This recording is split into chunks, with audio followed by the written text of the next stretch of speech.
Good afternoon and welcome to the Afternoon Drive. Yours truly, Pastor Marty. I got to say right out the gate, my voice is a little on the weak side today. It is Sunday. Yes, I am a pastor. That means I did preach today. I've done a lot of talking, but we've got to get to this, so please forgive the weakened voice. I was wondering if some of you Democrats that do watch this channel, if you could explain to me what exactly you're voting for in 2020. I know you hate Donald Trump. We got that. We got that in spades. So you don't like Donald Trump. But what is it that you're hoping that any one of these myriad of clowns that are piled into the clown car, you know, vying to be the DNC nominee to be the President of the United States, what is your actual platform? What are you voting for? Well, I jotted down a few things that if you're a Democrat and you're wondering, hey, what is our platform? Well, let me explain it to you. Number one, you're voting for socialism. Yes, that's right.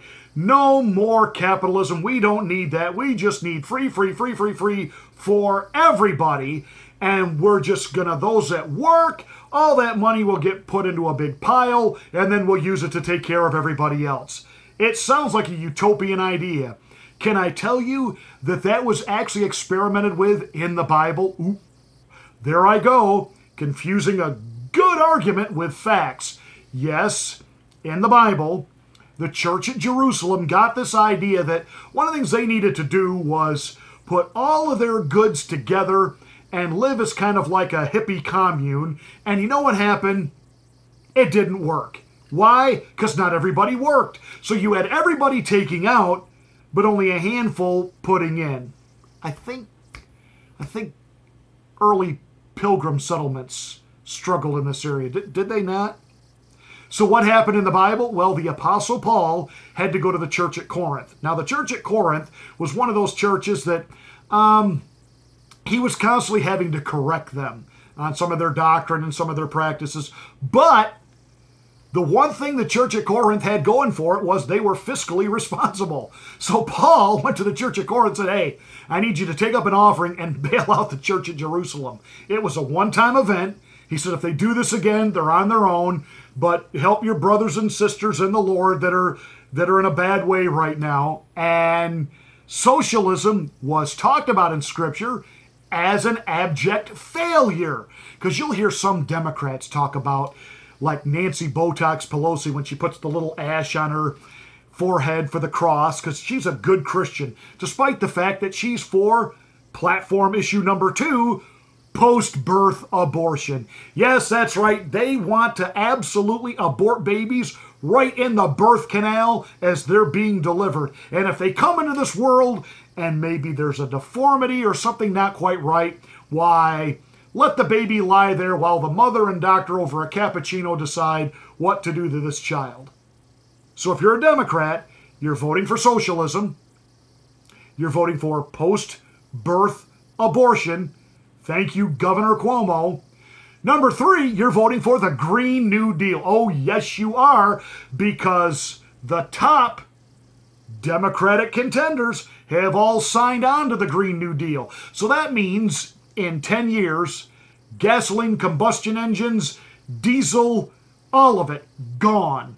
Will be steamships and windmills, and of course, let's not forget, farting cows have got to go, so goodbye to hamburger, and guaranteed basic human income. Yes, Yin Yang, who's running for president, every single American ought to receive $1,000 a month. See, there's 300 million of us times $1,000 each times 12 for 12 months. So, you're voting for socialism, you're voting for post-birth abortion, you're voting for the Green New Deal, and then let's not forget number 4, reparations. Yes, that's right. You want reparations given to all of the, relatives of those who were in enslavement up to the Civil War. Number 1, how would you prove that? Oh, so we're not going to approve it, or prove it, I should say.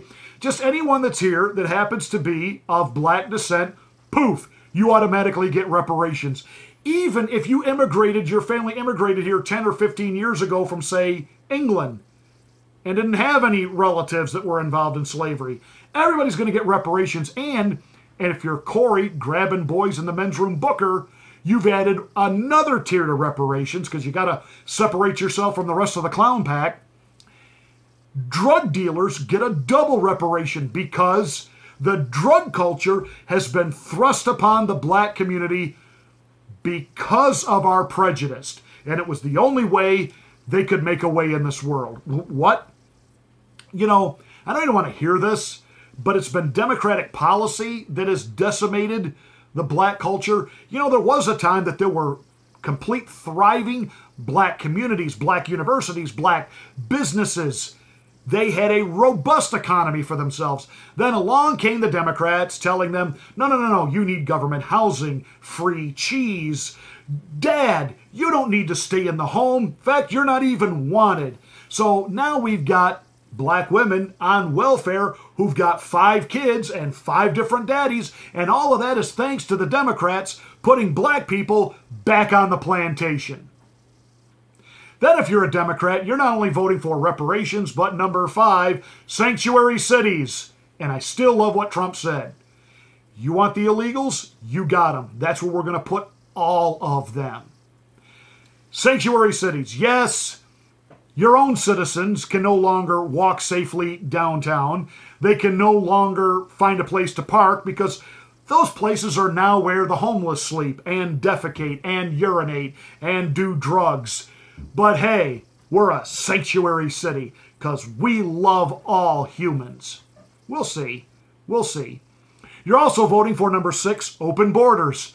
We don't need the Trump wall. In fact, we don't even need citizenship. Y'all just come on in and make sure you vote Democrat when you get here. And then number 7, let's abolish ICE, which is really code for let's abolish the police, authority, control. Let's embrace chaos. Not against we, your Democratic leadership. No, you're not allowed to protest us, but you go after those Republicans, you go after those GOP, you go after those no-good conservatives. So there it is, the Democratic platform for 2020. Socialism, post-birth abortion, the Green New Deal, reparations, sanctuary cities, open borders, and the abolishment of law and order. Wow, what a platform. Hey, that's my thought for today. I should say my rant. Make sure you subscribe to the channel. Hit the bell to get my next rant.